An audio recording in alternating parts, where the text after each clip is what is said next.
It's that time of the day. The GBNews pub is now open, and joining me for Talking Pints is economist Vicky Pryce. Vicky, welcome to the show, and thank you for being here.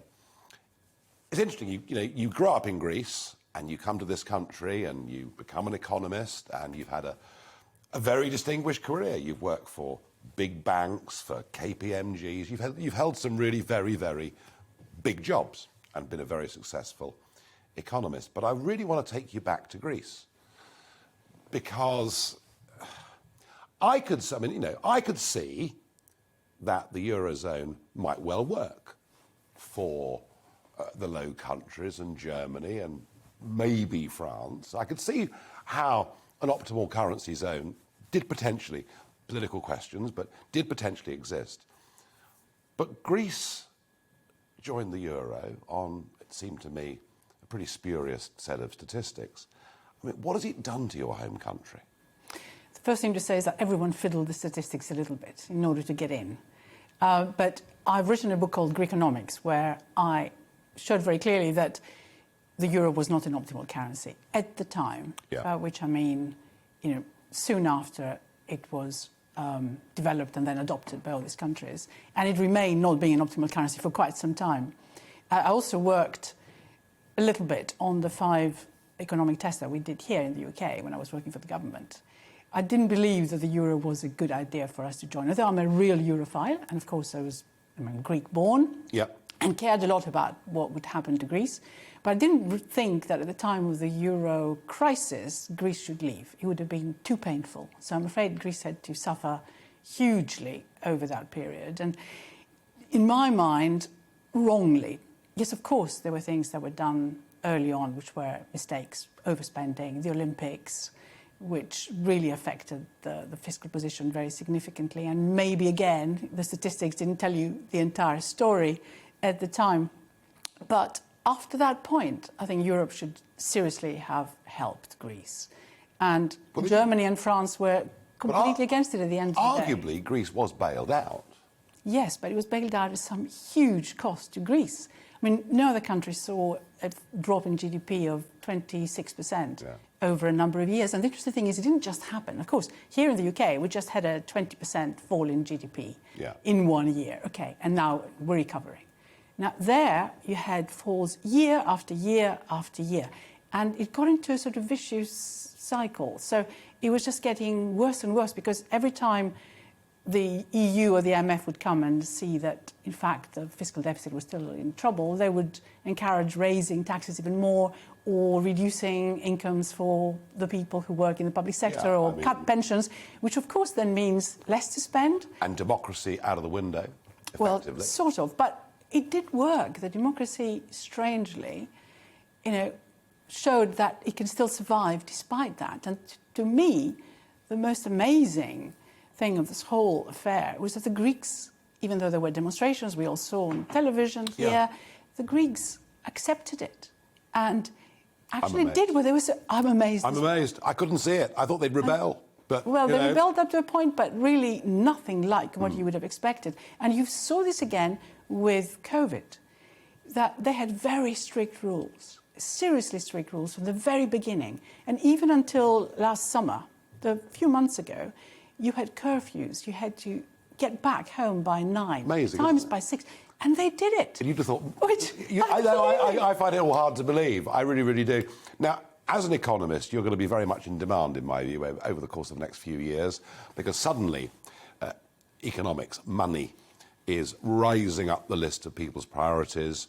The cost of living, the commodity price boom that we're seeing across all sectors, inflation, which you've got to be over 50 to even remember what inflation really is. We've had central banks. We've had Bank of England, the Fed, telling us for the last year, don't worry your poor little heads about inflation. It's only a transitory thing. It's not really a problem.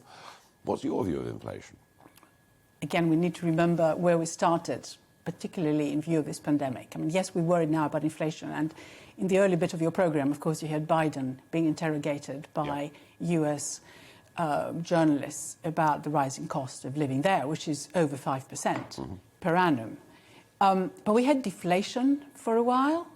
We had deflation through the euro crisis for a number of years in some of the countries, including Greece, that we discussed, but also in Europe generally. And that is why we saw interest rates there cut to negative. And they're still negative. One interest rate of the European Central Bank is negative. But of course, with COVID in particular, if you withdraw demand and obviously supply, everything closed down for a while, it's not surprising that you'd have very low inflation. In fact, you had negative energy prices. I mean, the price of oil was negative. I remember. It's the most extraordinary thing. It's bizarre, wasn't it? Yeah. Very bizarre. Well, of course it would bounce back when you remove restrictions and everything's happening. So the reason why the central bankers are saying it's transitory, which I think it will be, the only question is for how long will it be transitory? When will it really start coming down? Is because we've had this huge increase in demand and supply has been able to respond. So what do? If you raise interest rates, then, and it's a global issue, so gas prices going up, commodity prices generally going up, you're not going to have any real impact except slow down growth in your own economy. So you're penalising your own citizens. And the interesting thing is that we have here an inflation rate which at just over 3% isn't that great, but yes, it's above the 2% target, but it is considerably lower than the US at over 5%, and the one in the EU, or rather in the eurozone, which is just over 4%. And yet, it looks like we might be the first country to raise interest rates. It doesn't make much sense. It looks like we're going to. Do we have a good chancellor in Rishi Sunak? Well, he did the right thing on the COVID emergency. But of course, he wasn't the only country that reacted the way he did. The whole of Europe did the same. Lots of other countries did that too. The only one that didn't, nevertheless, spent even bigger percentage of GDP on stimulus measures was the US, which didn't do the furlough scheme that we did. It just let everyone just lose their jobs, but gave them checks through their front doors. They all arrived, and also unemployment benefits went up very significantly, which meant that people were able to survive. In fact, for many, it was much better to be unemployed than to have a job.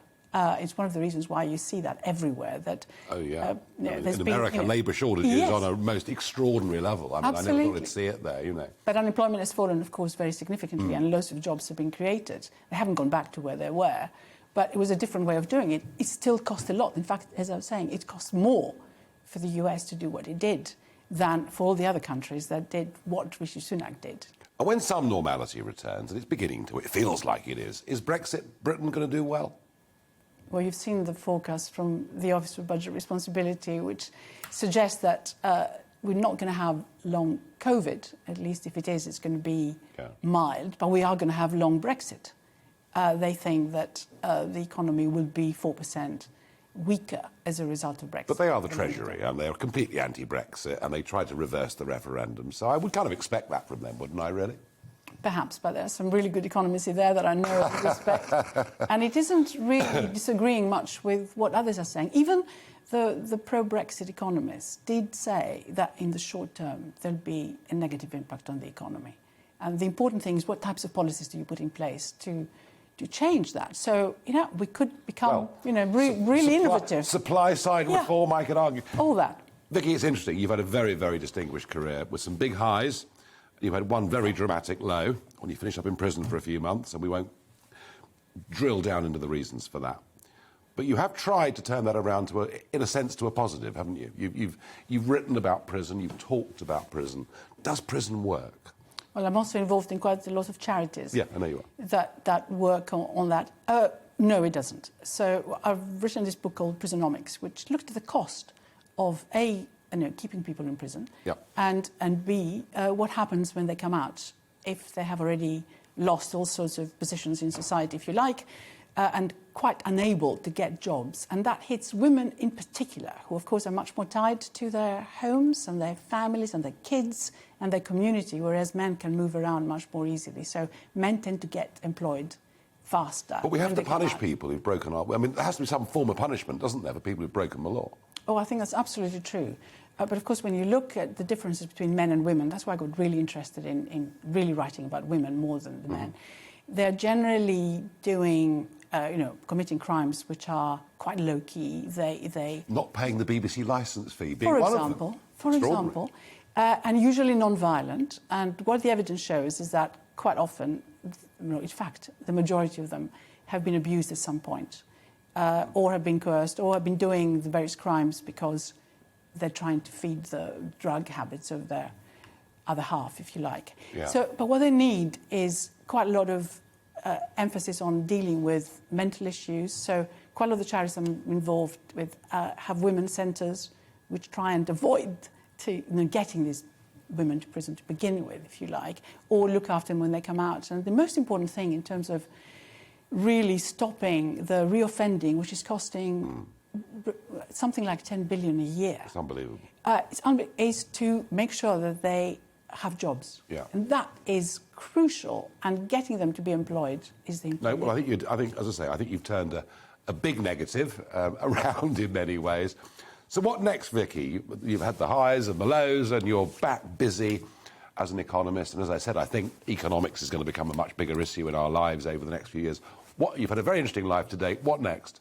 Well, I probably will continue to do the economics, and with a bit of luck, your prediction is correct that I will be in demand. But obviously, politics has always been an interest in terms of influencing what happens, and I think I'll want to continue to be involved in that. Welcome to the GB News YouTube channel. You can watch us live 24 hours a day, catch up on your favourite shows, and join in the conversation in the comments below. Don't forget to subscribe and you'll never miss any of our exclusive content.